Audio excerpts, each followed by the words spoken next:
सर्व समर्थ परमेश्वर आपल्या पापाची क्षमा करून आपला सर्वकाली शीलनाकडे देवो.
हे सर्व समर्थ परमेश्वर तुझे श्रद्धावंत लोक ख्रिस्ताच्या उजव्या हाताशी एकत्र व्हावे आणि स्वर्ग राज्य प्राप्त करून घेण्यास पात्र बनावे, म्हणून त्याला आपल्या सत्कृत्याद्वारे ख्रिस्ताला भेटण्यास प्रवृत्त कर. ही प्रार्थना आम्ही तुझ्याबरोबर पवित्र आत्म्याच्या ऐक्यात सर्व काळ जिवंत राहणारा व राज्य करणारा परमेश्वर तुझा पुत्र आमचा प्रभू येशू ख्रिस्त याच्याद्वारे करतो.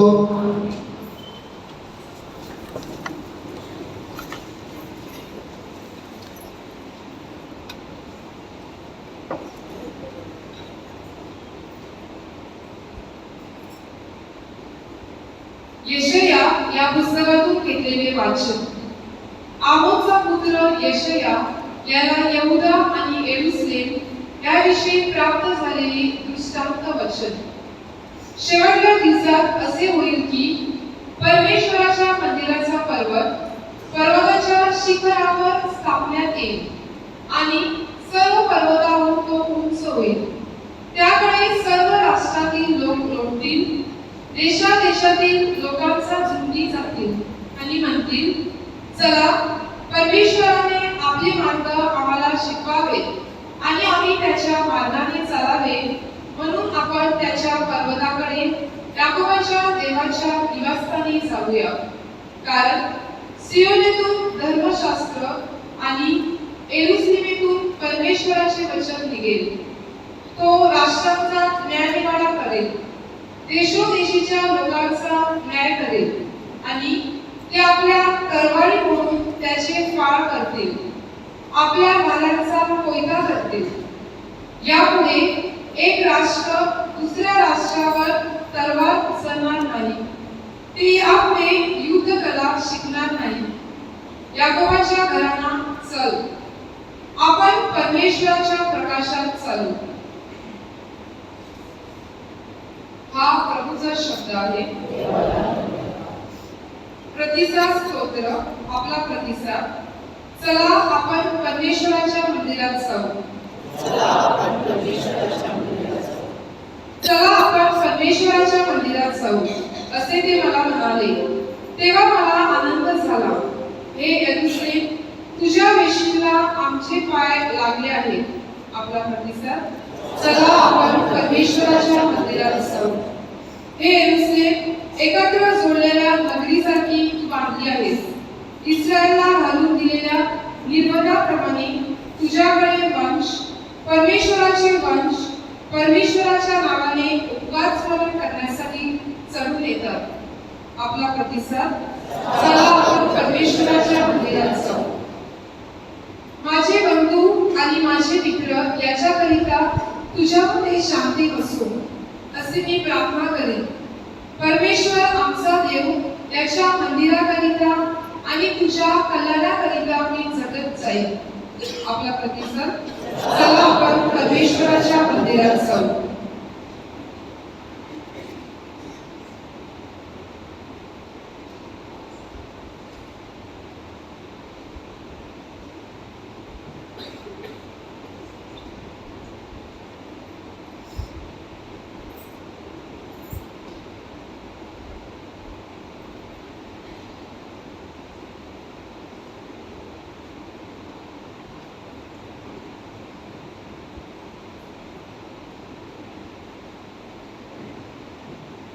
पौलाचे रोमदारास पत्र यातून घेतलेले वाचन. बंधुजनो, आता झोपेतून उठावे अशी वेळ आली आहे. कारण आपण विश्वास ठेवला तेव्हापेक्षा आता तारण आपल्या जवळ आले आहे. रात्रासरात येऊन दिवस जवळ आला आहे. म्हणून अंधकाराची कलके टाकून द्या आणि प्रकाशाची शस्त्रसामुग्री धारण करा. दिवसा ढवळ्याचे साजेल असे शिष्टाचाराने चाला. शयनबाजी, मद्यपान, विषयविलास, कामासक्ती, कलह आणि मत्सर यामध्ये राहू नका.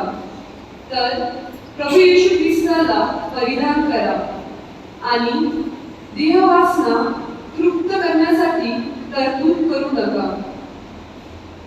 हा प्रभूचा शब्द आहे.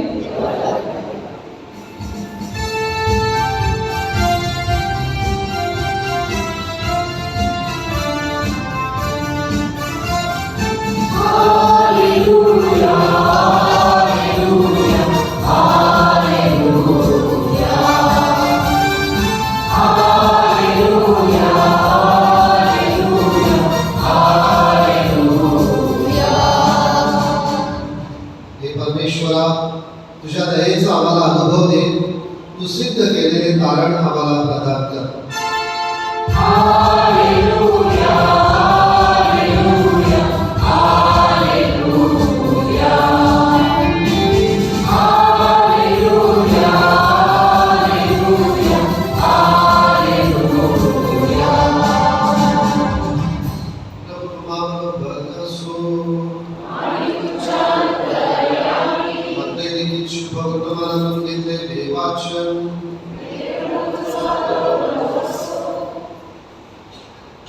येशू आपल्या शिष्यांना म्हणाला, नोहाच्या काळात जी परिस्थिती होती तीच मनुष्याच्या पुत्राच्या आगमनाच्या वेळी असेल.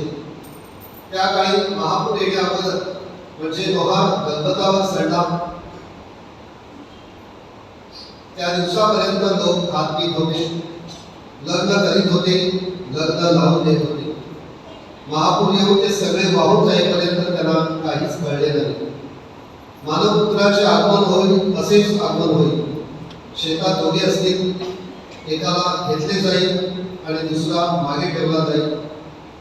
दोघी जात्यावर गळत असतील, एकीला काढून घेतले जाईल आणि दुसरी मागे ठेवले जाईल. तेव्हा लक्ष राहा, कारण तुमचा प्रभू कोणत्या दिवशी येणार आहे हे तुम्हाला माहीत नाही. एवढे मात्र लक्षात ठेवा की चोर रात्री कोणत्या वेळी येणार हे जर घर मालकाला अगोदर कळले तर तो लक्ष ठेवील आणि आपले घर सोडू देणार नाही. तेव्हा तुम्ही देखील तयारीत राहा, कारण तुम्हाला कल्पना नाही अशा वेळी मनुष्याचा पुत्र येईल. प्रभूचे शुभ वर्तमान.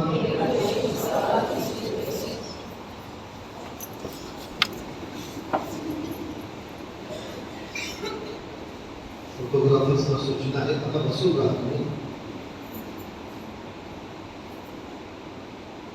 19 ऑक्टोबर 2018 रोजी पंजाब राज्यातील अमृतसर येथे एक रेल्वे अपघात झाला. त्या रेल्वे अपघातात ट्रॅकमध्ये 61 माणसं मरण पावली.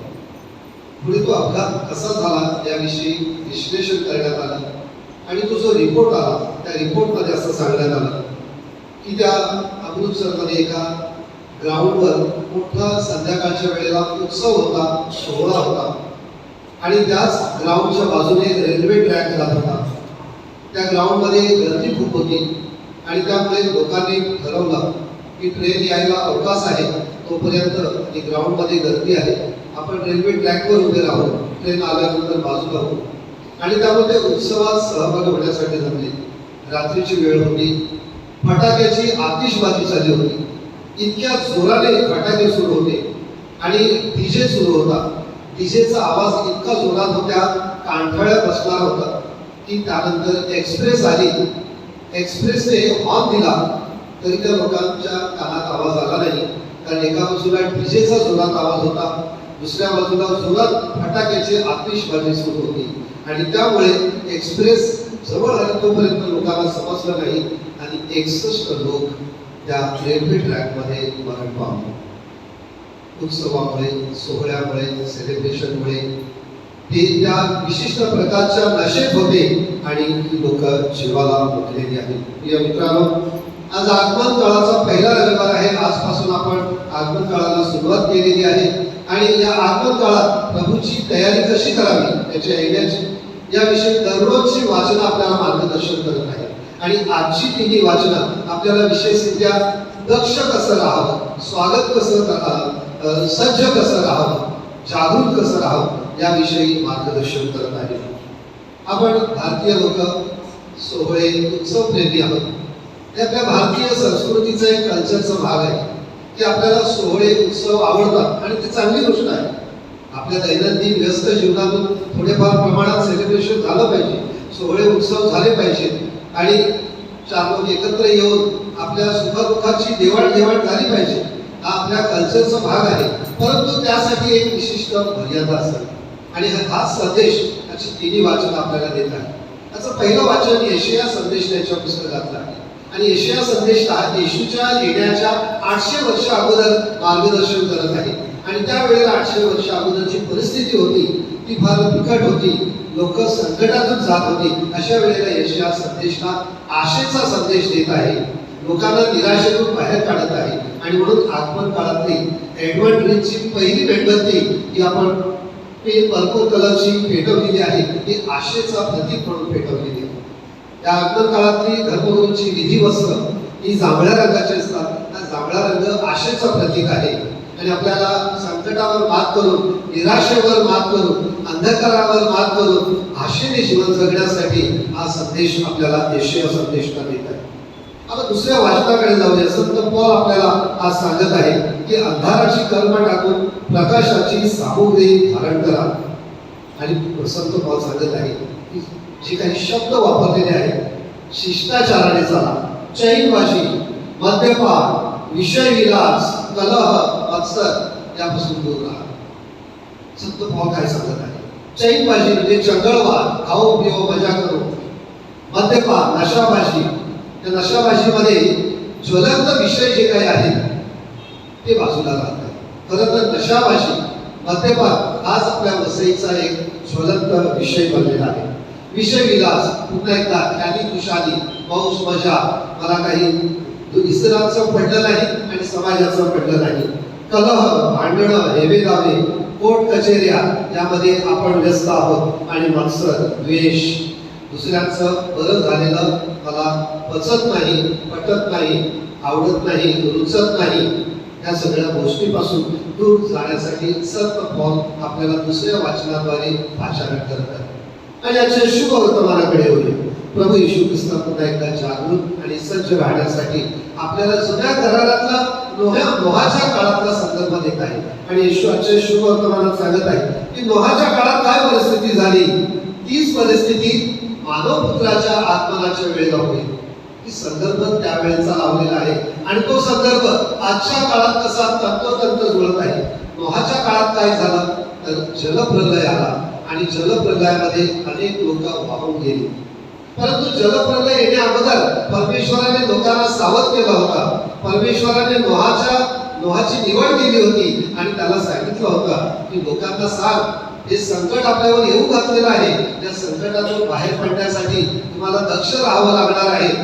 परंतु शास्त्र आपल्याला काय सांगत आहे की नोहाच्या काळात महापूर येण्या अगोदर नोहा गलबतावर चढला, तोपर्यंत लोक खात पीत होती, मजा करत होती, उत्सव सोहळ्यामध्ये बिझी होती. हे दोन संदर्भ फार महत्वाचे आहेत की परमेश्वराने नोहाची निवड केली, त्याला सांगितलं की लोकांचं रक्षण करण्यासाठी ते तू दारू वाढ. ते दारू काय 1-2 दिवसात झालं नाही, अनेक दिवसाचा कालावधी गेला आणि महा दारू मागत आहे हे लोकांना माहिती होतं. तरी देखील शास्त्र आपल्याला सांगत आहे तो गणपतावर चढला तोपर्यंत लोकांचं सेलिब्रेशन, उत्सव सोहळे, मौज मजा सुरू होती. आणि नंतर काय झालं की जे तारवत होते ते वाचले, जे सोहळ्यामध्ये व्यस्त होते त्यांचा नाश झाला. आणि म्हणून आपल्याला तो संदर्भ देऊन प्रभू येशू ख्रिस्त सांगत आहे की मानवपुत्राचं आगमन करण्याच्या वेळेला या सोहळ्या उत्सवापासून आपण दूर राहा. सोहळे आपल्या जीवनाचा भाग आहे, मी मगाशी सांगितलं त्याप्रमाणे. परंतु एका मर्यादित, विशिष्ट मर्यादित, मोजक्या लोकात मर्यादित जर आपण ते सोहळे केले तर निश्चितच ते चांगले आहे आणि ते आवश्यक आहे. परंतु नोहाच्या काळात सावधतेचा इशारा केला, चेतावणी दिली होती, परंतु लोकांनी दुर्लक्ष केलं आणि त्यांना कळलंच नाही. ज्याप्रमाणे मी तुम्हाला सांगितलं अगोदरची की त्या पंजाब येथे झालेल्या अपघातात लोक सोहळ्यामध्ये आणि त्या आत्मविश्वासमध्ये आणि डीजेच्या आवाजात एवढे व्यस्त होती, ते संकट कोणाशी आलेलं आहे ते त्यांना समजलंच नाही आणि लोकांचा नाश झाला. प्रिय मित्रांनो, आगमन काळात आपल्याला ह्या प्रभू येशू ख्रिस्त जागृत राहण्यासाठी सांगत आहे. आपण जर दुर्लक्ष केला, गाफील राहिलो तर 3 गोष्टीवर त्याचा निश्चितच विपरीत परिणाम होतो. एक म्हणजे वैयक्तिक गोष्टीवर, या उत्सव सोहळ्याच्या मध्ये झालेला अतिरेकपणा, की या सोहळ्याला आलेला विकृत स्वरूप आणि त्याद्वारे आपल्या वैयक्तिक जीवनात धोका होतो. आजारपणा वाढलेली आहे आणि आपल्या कामधंद्यावर, नोकरीवर, करिअरवर त्याचा परिणाम होत असलेला आपण आजूबाजूला बघत आहे. हा वैयक्तिक झालेला धोका. कौटुंबिक जीवनात उत्सव सोहळे करत असताना जणू काही स्पर्धा लागलेली आहे. हे सोहळे, लग्न, हे फर्स्ट कम्युनियन, हे सोहळे उत्सव न राहता ते इव्हेंट झालेले आहे आणि स्पर्धा झालेली आहे. जणू काही माझ्याकडे झालेल्या पैशाचं प्रदर्शन करायचं आहे आणि त्यामुळे अप्रत्यक्षरित्या त्या कुटुंबावर समाजाचा दबाव येत आहे, प्रेशर येत आहे आणि दबावापोटी काही वेळेला हे कार्यक्रम करावे लागतात. आमच्याकडे येणाऱ्या लग्नाचे फॉर्म भरायला येणाऱ्या उमेदवारांना आम्ही विचारतो आणि ते सांगतात, फादर आम्हाला याच्यात ते काही पटत नाही, कार्यक्रम थोडक्यात असावा असं आमचं म्हणणं असते, परंतु कौटुंबिक दबाव आहे, नातेवाईकांचा दबाव आहे आणि समाजाचा दबाव आहे. हे प्रेशर खाली सगळं करावं लागते. हे जे सोहळ्याचं विकृतीकरण सुरू आहे त्याचा परिणाम हा कुटुंबावर होतो आणि त्याचा तिसरा परिणाम हा समाजावर होत आहे की समाजातले जे खरे प्रश्न आहेत ते बाजूला राहत आहेत, कारण आपण बिझी आहोत.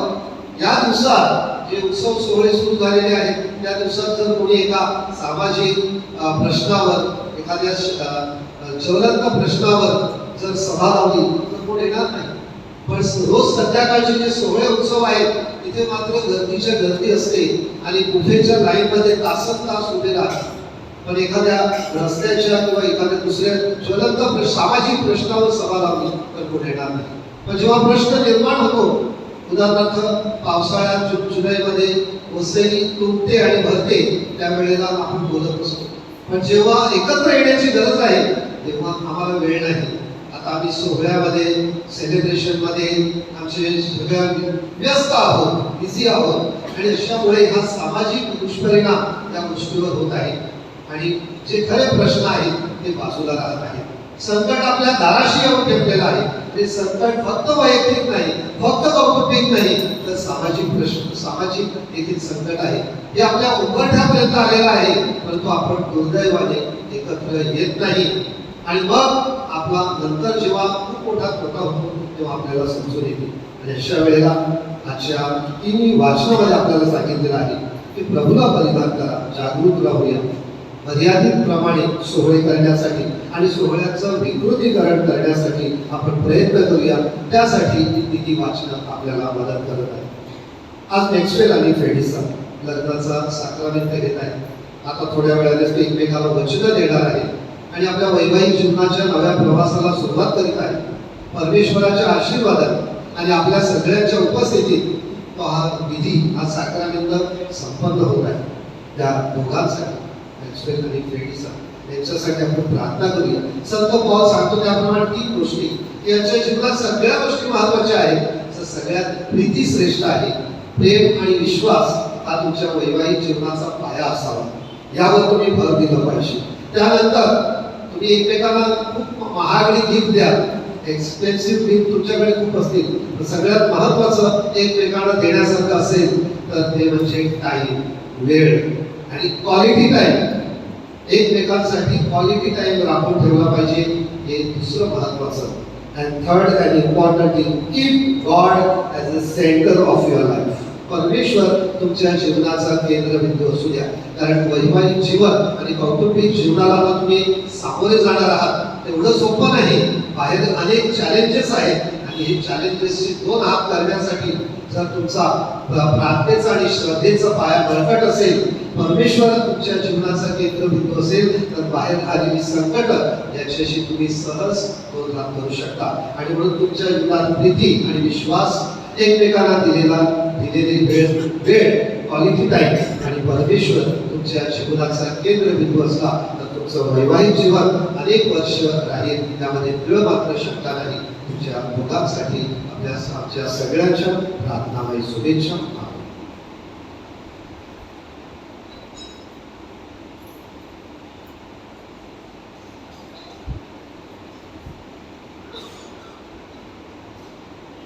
लग्नाच्या उमेदवारांनी उभे राहायचं आहे. लग्नाचे उमेदवार आणि त्यांचे साक्षीदार.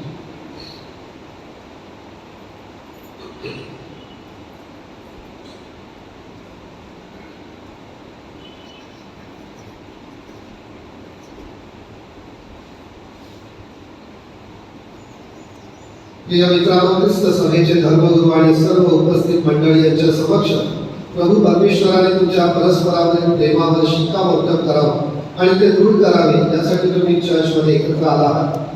त्या तुमच्या प्रेमावर प्रभू ख्रिस्ताचा भरपूर आशीर्वाद आहे. बाप्तिस्माद्वारे त्याने तुम्हाला आधीच पवित्र केले आहे. आपल्या परस्परातील निष्ठेने वैवाहिक जीवनातील कर्तव्याचा तुम्ही आवरण स्वीकार करावा. म्हणून आता प्रभू ख्रिस्त तुम्हाला लग्न साक्रामेंटाद्वारे अधिक संपन्न व सबळ करणार आहे. म्हणून या बाबतीत तुम्ही आपल्या मनातील हेतू ख्रिस्त सभेसमोर स्पष्टपणे जाहीर करावा, अशी मी तुम्हाला विनंती करीत आहे.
वॅक्सिन आणि फेडरेसा कोणत्याही प्रकारची सक्ती नसताना अगदी स्वेच्छेने आणि मोकळ्या मनाने विवाह बंद होण्यासाठी तुम्ही इथे आला आहात काय?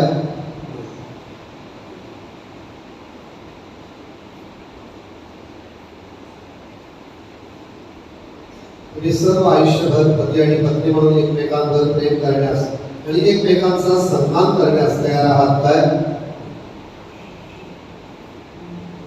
परमेश्वराने दिलेल्या लेकरांचा स्वीकार करण्यास आणि ख्रिस्ताच्या व ख्रिस्त सभेच्या कायद्याप्रमाणे त्यांचे संगोपन करण्यास तुम्ही तयार आहात काय?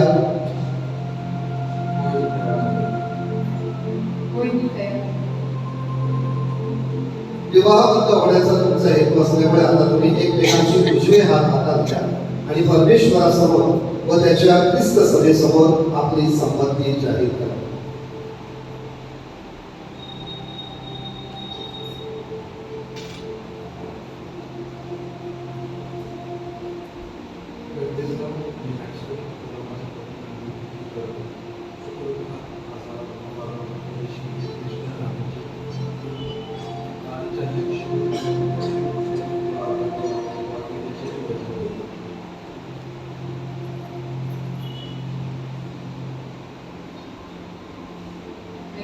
डिफेक्टिव्ह तुला माझा पती म्हणून सुद्धा सुखासुखात आजार व आरोग्य तुझ्याशी एकवीस सर्वांची आणि आयुष्यभर तुझ्यावर प्रेम करून तुला आपण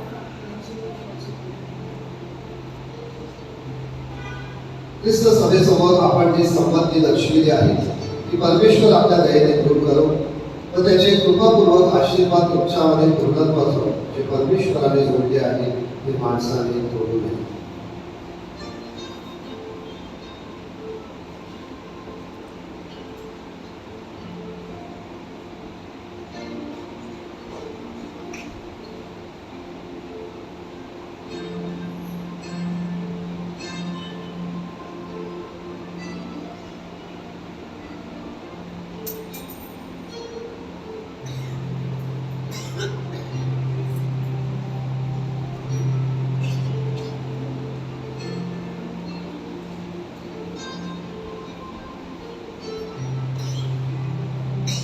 आपल्या प्रेमाची व एकनिष्ठेची गुण म्हणून एकमेकांना देत असलेल्या या अंत्या परमेश्वर आशीर्वादित करो.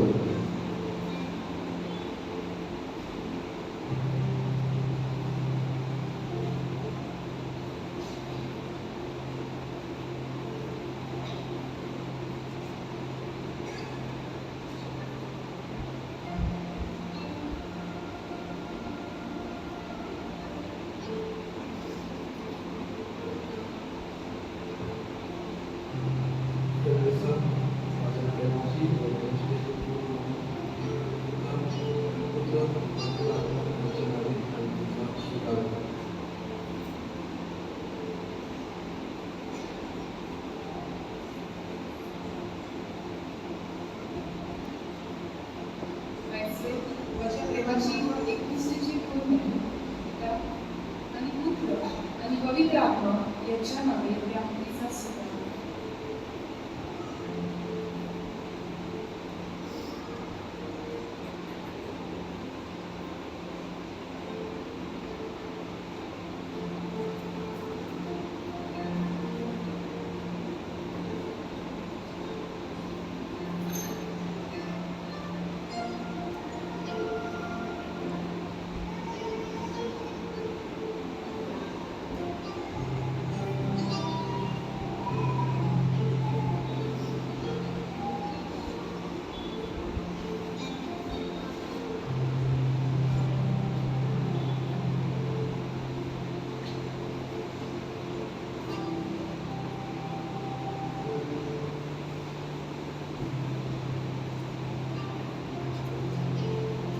उभे राहून आपली श्रद्धा प्रकट करूया.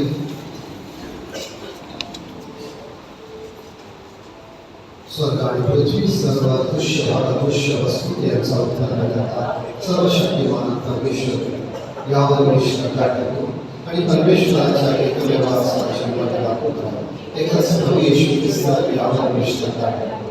तो सर्व युगामध्ये यापासून जन्मलेला आहे. परमेश्वरापासून परमेश्वर प्रकाशापासून प्रकाश खऱ्या परमेश्वरापासून खरा परमेश्वर तो नित्याशी एकत्वापासून जन्मलेला आहे उत्पन्न केलेला आहे. त्याच्यापासून सर्व उत्पन्न झाले.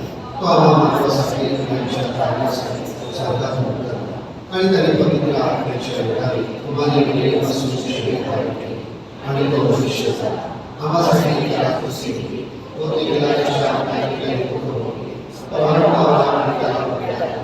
तो अधोलोकात उतरला आणि पवित्र शास्त्राप्रमाणे तो तिसऱ्या दिवशी मृत्यूचा आणि स्वर्गात चढला आणि तो निघाल्याच्या उजवीकडे विराजमान झाला. जीवनाचा मिळण्याचा मिळण्यासाठी कोणी वाढेल मिळाला. त्याच्या राज्याचा अंतर्भाव जीवनाचा दाता आपला मुलाला त्याच्यावर संस्कार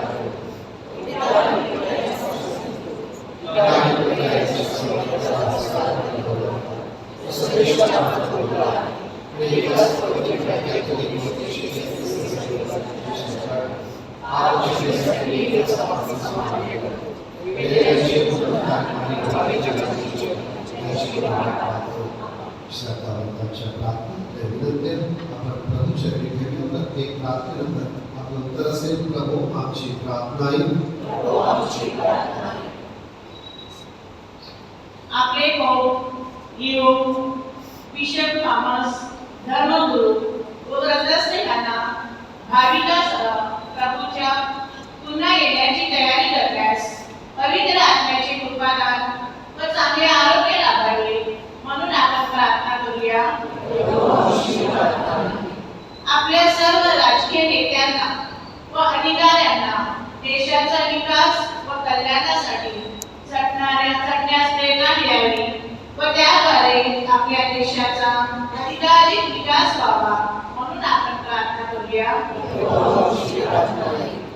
आजपासून आपण आगमन काळाला सुरुवात केलेली आहे. प्रभूच्या आगमनाची तयारी करीत असताना कुटुंबातील व परस्परातील ताणतणाव गैरसमज दूर करून सौख्याचे व प्रेमाचे वातावरण निर्माण करण्यास आपणास कृपा लाभावी म्हणून आपण प्रार्थना करूया. प्रभूची प्रार्थना आहे. प्रभू नक्कीच परत येणार आहे, मात्र तो कधी व कसा परत येणार आहे हे कोणालाच ठाऊक नाही. प्रभूच्या पुनरागमनाची तयारी करण्यासाठी आपल्याला नेहमी जागृत राहता यावे म्हणून आपण प्रार्थना करूया. प्रभूची प्रार्थना आहे. प्रभू येशूने सर्व आजारी लोकांना बरे करावे, उपासमारीपासून जगाचा बचाव करावा, जगात सर्वत्र शांती प्रस्थापित करावी. आज विवाहबद्ध होत असलेल्या मॅक्सवेल व फ्रेडरिसा यांना आशीर्वादित करावे, तसेच सर्व प्रकारच्या नैसर्गिक आपत्तीपासून आपले संरक्षण करावे म्हणून आपण प्रार्थना करूया. आपण थोडा वेळ शांत राहून आपल्या वैयक्तिक गरजांसाठी प्रार्थना करूया.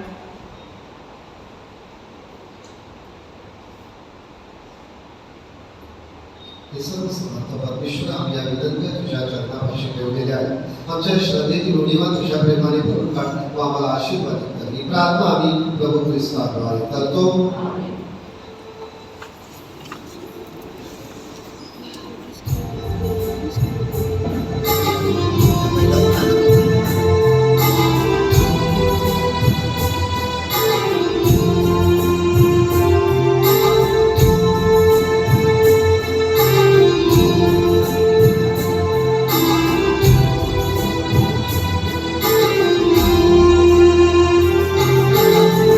प्रभु तुझं मी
बलिदान सर्व समर्थ त्याला मान्य व्हावे म्हणून प्रार्थना करा.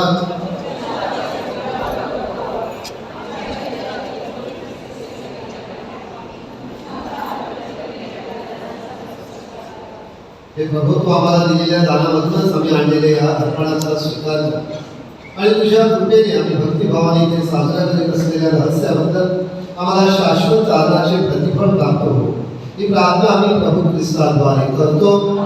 प्रभू तुम्हाबरोबर असो. तुमचे अंतःकरणे प्रभूकडे लावा.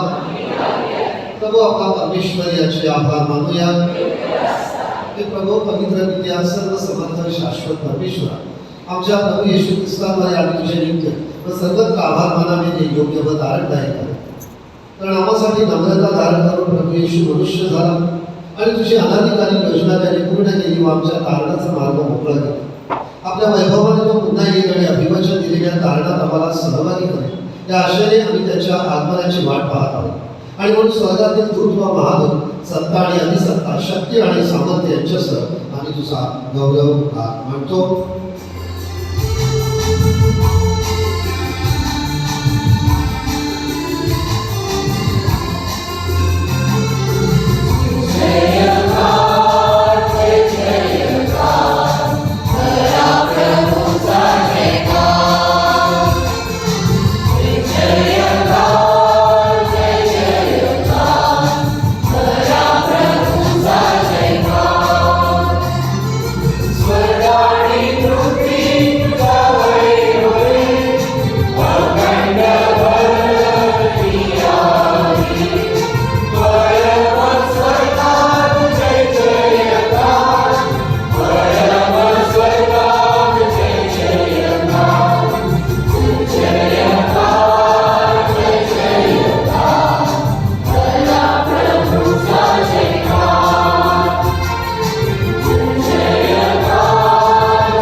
प्रभू, तू खरोखर पवित्र आहे, सर्व पावित्र्याचा दुर्गम आहेस. ही दाने आमच्यासाठी आमच्या प्रभू येशू ख्रिस्ताचे शरीर आणि रक्त व्हावे म्हणून तू त्यांच्यावर गववर्षावाप्रमाणे तुझा पवित्र आत्मा पाठव. जेव्हा प्रभू येशूचा विश्वासघात करण्यात आला आणि तो स्वेच्छेने दुःख भोगाला सामोरे गेला, तेव्हा त्याने भाकर घेतली, आभार मानून ती मोडली, आपल्या शिष्यांना दिली आणि म्हटले, तुम्ही सर्वजण हे घ्या आणि खा, कारण हे माझे शरीर आहे, हे तुमच्यासाठी अर्पित आहे.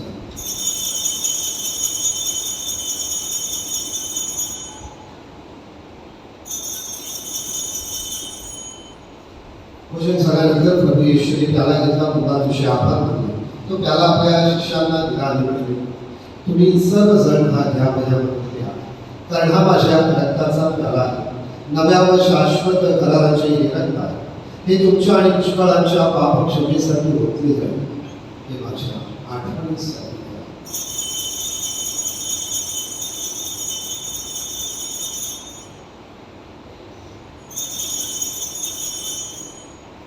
शक्तीचे रहस्य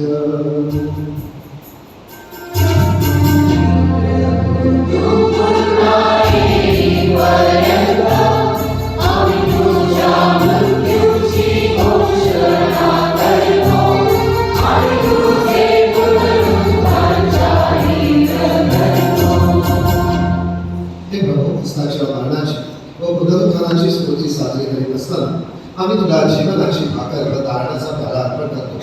तुझ्यासमोर येण्यासाठी तुझी सेवा करण्यास आम्हाला पात्र केल्याबद्दल आम्ही तुला धन्यवाद देतो. ख्रिस्ताचे शरीर आणि रक्त यांचा स्वीकार करीत असताना पवित्र आत्म्याच्या द्वारे एक व्हावे असे आम्ही विनवितो. प्रभू, सर्व जगभर पसरलेल्या तुझ्या ख्रिस्त सभेची आठवण कर. लिओ आमचे पोप, थॉमस आमचे बिशप आणि सर्व याजक वर्ग यांच्या समवेत ख्रिस्त सभेला परिपूर्ण प्रीतीचा पूर्णाविष्कार कर. जे आमच्या बंधू भगिनी पुनरुत्थानाच्या आशेने महानिद्रा केला आहे आणि जे तुझ्या दयेवर विसंबून मरण पावले आहेत त्यांचे तू स्मरण कर. त्यांचे तुझ्या दिव्य प्रकाशात स्वागत कर. देव माता हृदयकुमारी मरिया तिचा पती संत जोसेफ तुझ्या प्रेषित आणि युगानुयुगी ज्या सर्व संतांनी तुला संतुष्ट केले आहे, संत गोन्झालो गार्सिया आणि संत पॉल यांच्याबरोबर आम्ही शाश्वत जीवनाचे सहवास व्हावे आणि तुझी स्तुती करून तुझा गौरव करावा अशी प्रार्थना तुझा पुत्र येशू ख्रिस्त याच्या द्वारे करतो.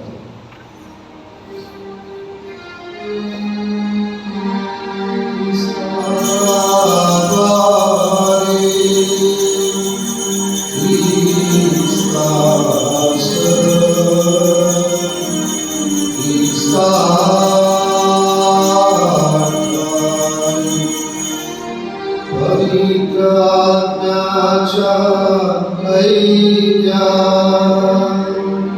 हे सर्व समर्थ पित्या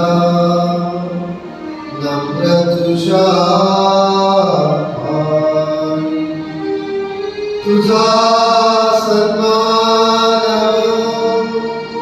तुझा गौरव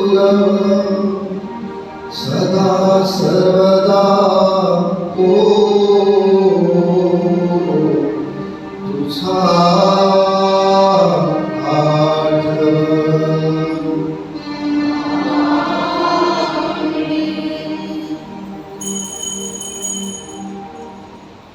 तारणाच्या आज्ञा आणि त्याची ईश्वर शिकवण्याने प्रेरित होऊन आम्ही धैर्यपूर्वक म्हणतो. आमच्या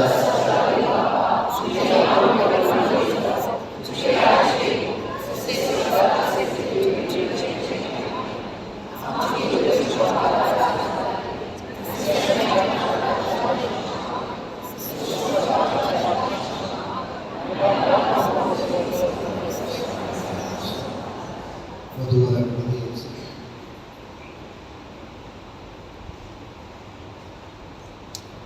प्रिय बंधू भगिनींनो, मॅक्सवेल या पुरुषाशी ख्रिस्ताठाई विवाहबद्ध झालेल्या फेड्रिसा या स्त्रीला परमेश्वराने कृपेचा आशीर्वाद द्यावा आणि ख्रिस्ताच्या शरीर व रक्ताच्या साक्रामेंटावर लग्नाच्या पवित्र बंधनाने एकत्र आणलेल्या या नवविवाहितांमध्ये प्रेममय ऐक्य निर्माण करावे म्हणून आपण प्रार्थना करूया.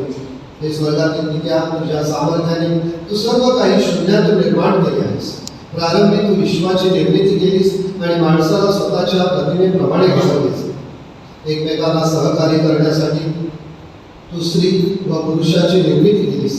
म्हणूनच पुरुष आणि स्त्री विभक्त नसून एक देह असावे आणि जे परमेश्वराने जोडले आहे ते माणसाने तोडू नये अशी तुझी शिकवण आहे.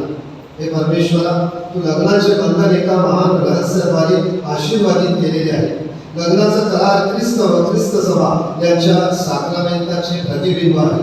हे सर्व समर्थ विद्या तुझ्या योजनेने स्त्री आणि पुरुष एकत्र जोडले जातात. त्यांच्या वैवाहिक जीवनाला सुरुवात होते. हे वैवाहिक जीवनाचे वरदान मूळ पापामुळे भ्रष्ट झाले नाही किंवा जलप्रलयाने देखील नष्ट झाले नाही. लग्न साक्रामेंटाद्वारे एकत्र झालेल्या या तुझ्या सेवकावर दयादृष्टीने पहा. तुझ्या आशीर्वादाने त्याला बलसंपन्न कर. तुझ्या पवित्र आत्म्याला त्यांच्यामध्ये पाठव. त्यांनी आपल्या वैवाहिक कराराशी एकनिष्ठ राहावे म्हणून त्यांच्या हृदयात तुझ्या प्रेमाचा वर्षाव कर. तुझी कन्या असलेल्या आणि आता आपल्या पतीशी विवाहबद्ध झालेल्या फेड्रिसा या स्त्रीवर तू दयेने पहा. ती तुझ्या कृपेची याचना करीत आहे. तुला सुख व शांती दे. पवित्र शास्त्रात ज्या स्त्रियांचे गुणगान गायले आहे त्या सद्गुणी स्त्रियांचे तिने नेहमी अनुकरण करावे म्हणून तिला सामर्थ्य दे. मॅक्सवेल तिच्या पतीने तिच्यावर पूर्ण विश्वास ठेवून सहचारणी म्हणून तिला स्वीकारावे. कृपेच्या जीवनाने तिने त्याचा वारस व्हावे आणि ख्रिस्त आपली वधू ख्रिस्त सभा हिच्यावर जसे प्रेम करतो तसेच पतीने तिच्यावर प्रेम करावे आणि तिचा योग्य तो आदर सदैव करावा अशी कृपा कर. हे दयावंत पित्या, या तुझ्या सेवकांनी आपल्या श्रद्धेशी विश्वासू राहावे व तुझ्या आज्ञांचे पालन करावे म्हणून त्यांना सोबत दिली. वैवाहिक जीवनात त्यांना सर्व बाबतीत निष्कलंक ठेव. आदर्श ख्रिस्ती जीवन जगण्यास त्यांना सहाय्य कर. इतरांना ख्रिस्ताची साक्ष देण्यासाठी त्यांना शुभ वर्तमानाद्वारे मिळणाऱ्या शक्तीची देणगी दे. त्यांना मुलं बाळ दे. आदर्श पालक बनव. आपल्या मुलांची मुलं पाहण्याचं भाग्य त्यांना लाभ. सुखी दीर्घायुष्यानंतर स्वर्ग राज्यातील तुझ्या संतांच्या सहवासात त्यांना पूर्णपणे जीवनाचा लाभ दे. ही प्रार्थना मी प्रभू ख्रिस्ताद्वारे करतो. हे प्रभू येशू ख्रिस्तात आपल्या प्रेषितांना म्हणालास, मी तुम्हाला शांती देऊन ठेवतो, मी माझी शांती तुम्हाला देतो. आमच्या पापांकडे पाहू नकोस, तर तुझ्या ख्रिस्त सभेच्या श्रद्धेकडे पहा आणि तिला तुझ्या इच्छेनुसार शांती व ऐक्य देण्याची कृपा कर. तुम्ही ते जीवी असून सदा सर्वदा राज्य करतोस. प्रभूची शांती तुम्हाबरोबर सदा असो. एकमेकास शांती वर्धन करूया.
ते पहा परमेश्वराचे गोकुळ, जगाची पापी करणारे हे परमेश्वराचे गोकुळ पहा.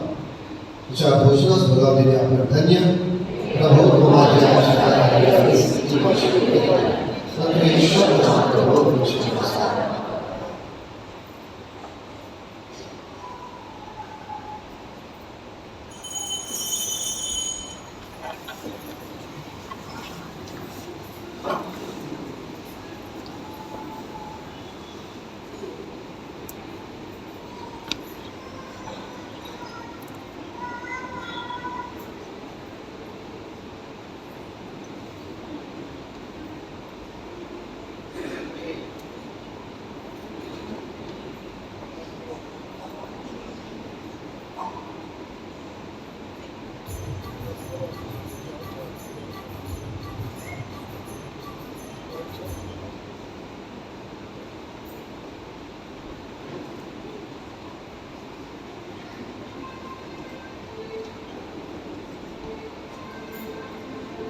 हे प्रभू या रहस्यामध्ये सहभागी झाल्यामुळे या जगातील क्षणभंगूर गोष्टी भोवती वावरत असतात आम्हाला स्वर्गीय गोष्टीची ओढ लागली आणि शाश्वत गोष्टीमध्ये टिकून राहण्यास आम्हाला शिकव.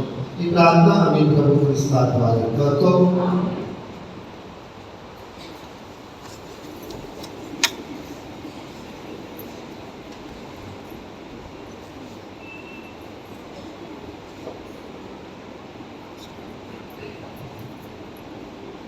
ईश्वरी कृपेने लग्न करू इच्छितात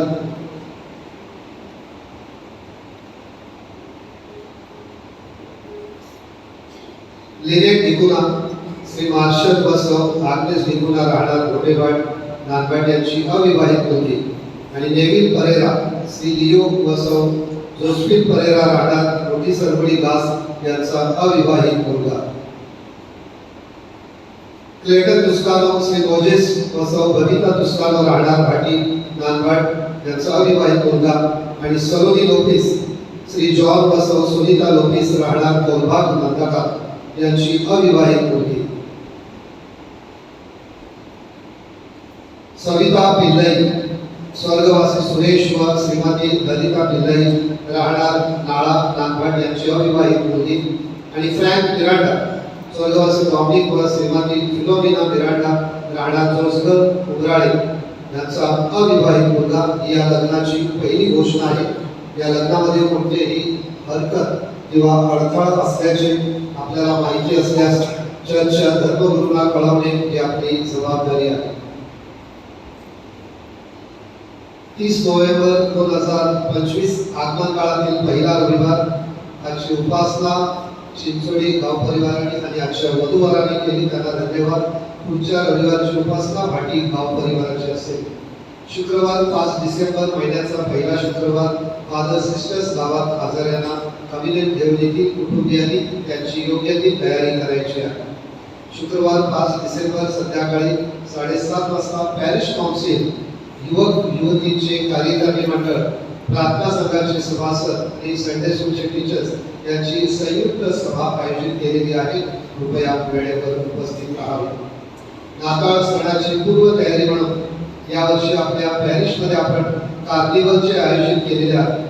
शुक्रवार 19 डिसेंबर या दिवशी संध्याकाळी ठीक 5 वाजता चर्चच्या आवारातून या कार्निवलला सुरुवात होईल. सर्व चर्च संलग्न संघटना व पॅरिशमधील लहान मोठे यांनी या कार्निवलमध्ये सहभागी व्हायचे आहे. इयत्ता 7वी ते 9वीची मुलं आणि सायकलवर सुरुवातीला या कार्निवलमध्ये सहभागी होतील. त्यानंतर कार्निवल शिडी मुकद्दा मार्गे नाळा पसायला डिसिल्वा नगर इथून सिद्धरघाट नंतर अक्करघाट आणि असं करून अटोळी गाव परिवारात या कार्निवलची सांगता करण्यात येईल. सर्व भाविकांनी आपापल्या पारंपरिक वेशभूषेत घेऊन कार्निवलमध्ये सहभागी व्हायचं आहे. कार्निवलचं आयोजन म्हणजे नाताळ सणाची पूर्व तयारी आणि एक वातावरण निर्मिती आहे. याविषयीच्या सूचना पॅरिश काउन्सिल मेंबर्स आणि इतर संघटनांना दिलेल्या आहेत. ते गावात जेव्हा मीटिंग येतील तेव्हा कृपया त्यांना सहकार्य करा.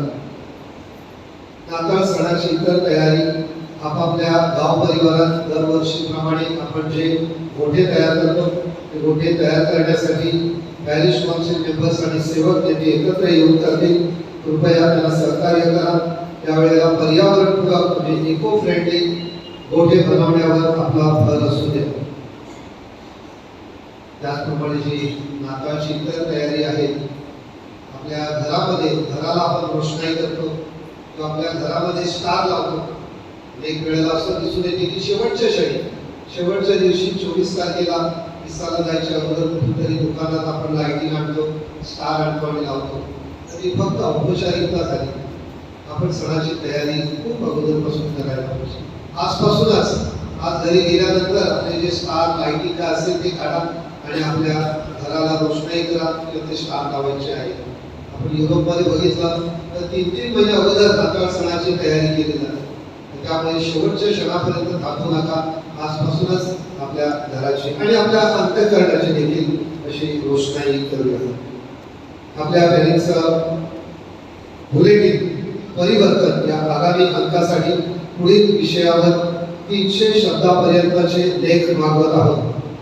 युवकांची उदासीनता, कारण आणि उपाय, सोहळा कसा असावा, माझे आरोग्य, माझी जबाबदारी, प्रसार माध्यमे, प्रयोग दुरुपयोग, शिक्षण व वास्तव्य, भारतात आणि परदेशात माझ्या स्वप्नातील नानपण वरील विषयावर आपले लिखाण 30 डिसेंबर पर्यंत चर्च कार्यालयात जमा करावे.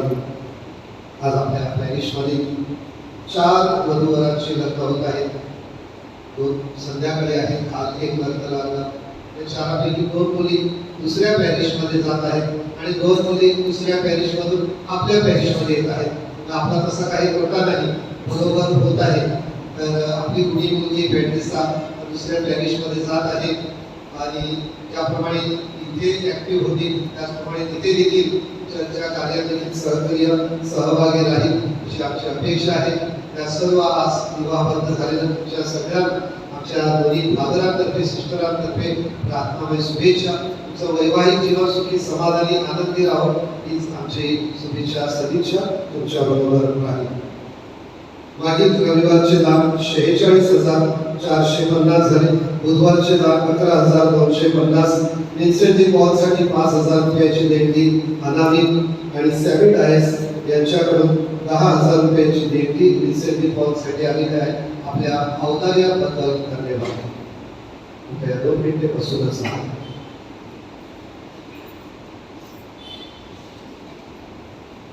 प्रिय बंधू, लग्नाचे आणि कम्युनिटीचे सोहळे सुरू झालेले आहेत. या सोहळ्यामध्ये अनेक ठिकाणी अन्नाची नासाडी होत असते. अन्न भरपूर ठेवलेलं आहे. आपल्याला हवं तेवढंच आपण खावं. यावर्षी भारतामध्ये 46 लाख लग्न आहे. एका लग्नामध्ये 100 किलो जर अन्नाची नासाडी होत असेल, वेस्ट होत असेल, तर हे बांगलादेशसारखा छोटा देश एक महिनाभर जेवेल एवढ्या अन्नाची नासाडी होत असते. WHO म्हणजे वर्ल्ड हेल्थ ऑर्गनायझेशन, जागतिक आरोग्य संघटनेने 2023चा जो सर्वे केला त्यामध्ये त्यांनी दाखवलेला आहे की 73 कोटी लोक अन्नाविना रोज उपाशी झोपत असतात आणि 350 कोटी लोक पाण्याविना वंचित राहिलेले आहेत. आणि अशा परिस्थितीत आपल्या वसईमध्ये आपल्याला मुबलक आणि भरपूर सोळासणी मिळत असतं. त्याचा आपण मान आणि रिस्पेक्ट ठेवावा. अन्न वेळेस नाही पाप आहे. जेव्हा मी माझी अर्धी भाजी काढी जेव्हा डस्टबिनमध्ये टाकतो तेव्हा कोणाचं तरी अन्न मी छीन करत असतो. त्याच्यावरून ते घेत असते. म्हणून हे पाप आहे आणि जेवढं तुम्हाला लागेल तेवढंच तुम्ही. आता तुम्हाला मी एक व्हिडिओ दाखवतो, फार मुलगा आहे.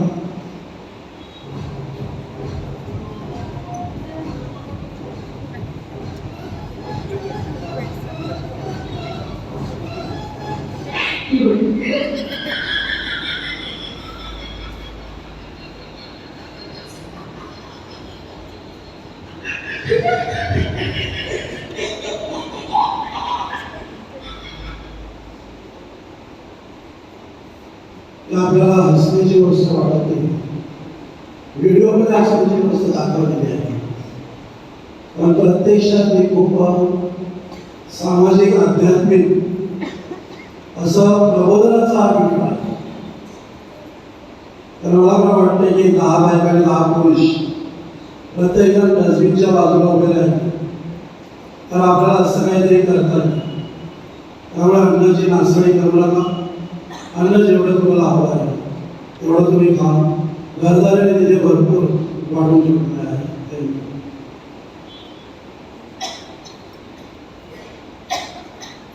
आशीर्वादासाठी उभी असेल.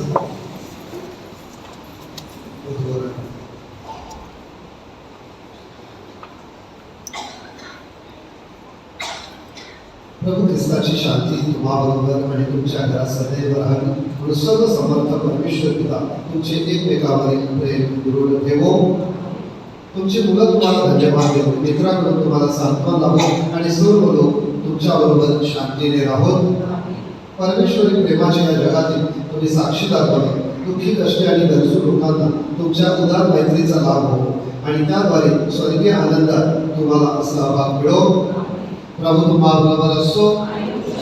सर्व समर्थ परमेश्वर पिता पुत्र आणि पवित्र आत्मा तुम्हाला आशीर्वाद देवो. मिसा समाप्त झाली आहे. मिसानंतर वधूवर स्वाक्षरीसाठी बाजूला जातील.